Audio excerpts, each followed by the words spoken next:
کتاب فروج کرنے کے اندر معامل نہ ہو تو میں اکیلا ہی اس کا مقابلہ کروں گا۔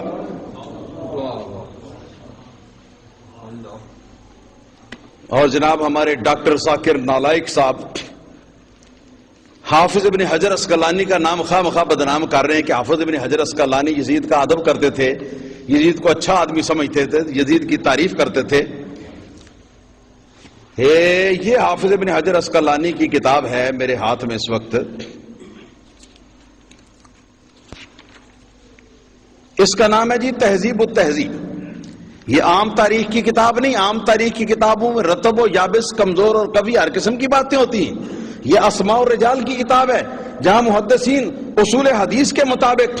حدیثوں کی روایت کرنے والے یا جو پرانے زمانے کے لوگ ہیں ان لوگوں کے حالات بیان کرتے ہیں اس اعتبار سے کہ فلاں شخص یزید حدیث بیان کرنے کا اہل ہے یا نہیں ہے۔ چنانچہ جلد نمبر اس کی 11 ہے جی تہذیب التہذیب ہے حافظ ابن حجر اسقلانی کی۔ ڈاکٹر ذاکر نالائق کو بتا دو کہ حافظ ابن حجر اسقلانی فرماتے ہیں وَلَيْسَ لَهُ رِوَایَةٌ تُعْتَمَدُ، یزید کا ہم نے حال تو بیان کر دیا ہے، اس کے مظالم بیان کر دیے ہیں، لیکن اس کی کوئی ایسی روایت نہیں کہ جو قابل اعتماد ہو، کوئی نہیں۔ وقال يحيى بن عبد الملك بن ابي غنية احد الثقات قال حدثنا نوفل بن ابي اقرب ثقة قال كنت عند عمر بن عبد العزيز، یہ ثقہ لوگوں کی سند کے ساتھ انہوں نے بیان کیا امام یحییٰ بن معین رضی اللہ تعالیٰ عنہ سے کہ وہ فرماتے ہیں نوفل بن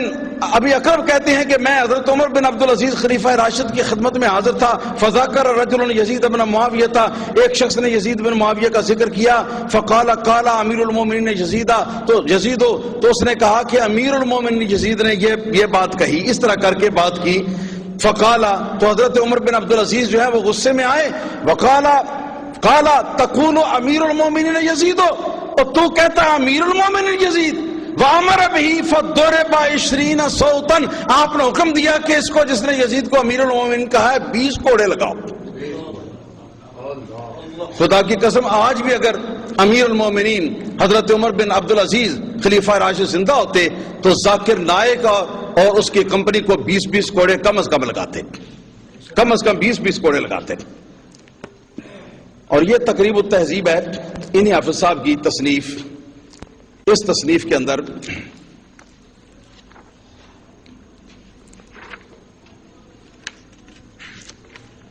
صرف یہ بتاتے ہیں، اختصار کے ساتھ راوی کا پورا نام بتاتے ہیں اور اس کے بعد اس کی حدیث کے اندر حیثیت کو بتاتے ہیں، حدیث کے بیان کرنے کے اندر کس کیٹیگری اور کس درجے کا وہ ہے، اختصار کے ساتھ۔ انہوں نے تقریب التہذیب جلد نمبر 2 صفحہ نمبر 371 میں یزید بن معاویہ بن ابی سفیان اموی ابو خالد کا ترجمہ لکھا اور لکھا ہے کہ وَلَيْسَ بِأَهْلٍ أَن يُرْوَىٰ عَنْهُ، اور فرماتے ہیں کہ وہ اس بات کا اہل ہی نہیں کہ اس سے کوئی حدیث روایت کی جائے۔ یہ ہے حافظ ابن حجر اسقلانی کے اقتباسات جو میں نے نالائق ڈاکٹر ذاکر کو میں نے بتائے ہیں اور اس کے پیروکاروں کے ذریعے سے۔ اس سے پتہ چلا، بالکل واضح ہو گیا کہ ڈاکٹر ذاکر نالائق کو قرآن اور حدیث بھی صحیح طرح نہیں آتا، ورنہ 12 حدیثیں جو میں نے پڑھی ہیں وہ بھی پڑھتا، جن کا مصداق یزید جیسا نالائق اور یزید جیسا بد کردار شخص ہے وہ بھی پڑھتا، اور جو پڑھی تو اس کے اندر 2 جھوٹ بولے، اور تیسرا جھوٹ بولا حافظ ابن حجر اسقلانی پر کہ حافظ ابن حجر اسقلانی بھی یزید کو رضی اللہ عنہ کہتے ہیں اور اس کو کہتے ہیں کہ وہ بھی جنتی ہے۔ لا حول ولا قوت الا باللہ العلی العظیم۔ حضرت حافظ ابن حجر اسقلانی جو ہیں، جن لوگوں نے یہ استدلال کیا ہے یزید کے بارے میں بخاری کی حدیث سے، وہ تو ان کا رد کر رہے ہیں، اور دوسرے مقام پر فرماتے ہیں کہ نبی پاک صلی اللہ علیہ وسلم نے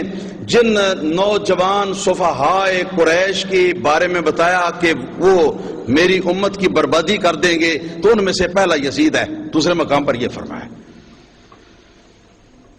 میں انہی الفاظ کے اوپر اپنی بات کو ختم کرتا ہوں، جو کوئی 2-2.5 منٹ اوپر ہوئے ہیں، میں اس کی معذرت چاہتا ہوں۔ انشاءاللہ تعالی آئندہ اپنے وقت کے مطابق سب کچھ ہوگا۔ اللہ پاک ہم سب کو صراط مستقیم پر چلنے کی توفیق عطا فرمائے، ہمارا حشر حضرت سیدنا حسین رضی اللہ تعالیٰ عنہ کے ساتھ فرمائے، اور ذاکر نالائق کو یا تو توبہ کی توفیق عطا فرمائے، اگر توبہ اس کے مقدر میں نہیں ہے تو پھر